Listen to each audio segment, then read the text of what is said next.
प्रभूमध्ये शांती आणि सलाम सर्वांना.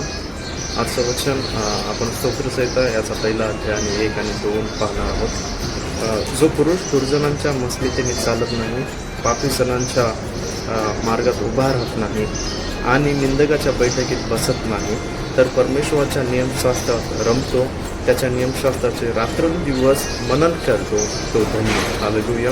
या वचनानुसार सांगितलेलं आहे, धन्य आहे तो पुरुष जो परमेश्वराच्या वचनाचे, त्याच्या नियमशास्त्राचे रात्रंदिवस मनन करतो. हिंदीमध्ये असं सांगितलेलं आहे, धन्य है वो पुरुष जो यहोवा की व्यवस्था से प्रसन्न होता है. हालेलुया. किती सुंदर गोष्ट आहे की जो व्यक्ती परमेश्वराच्या व्यवस्थेने प्रसन्न असतो. हालेलुया. आणि त्याच्या नियमशास्त्रामध्ये रात्रंदिवस रमतो. हालेलुया.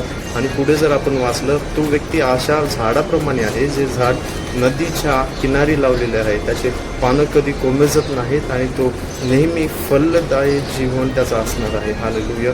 म्हणून आपण नियमितपणे परमेश्वराच्या वचनामध्ये ध्यान देत राहूया आणि त्याचं एक झाडाप्रमाणे आपलं जीवन, एक फलदायी झाडाप्रमाणे आपलं जीवन होणार आहे.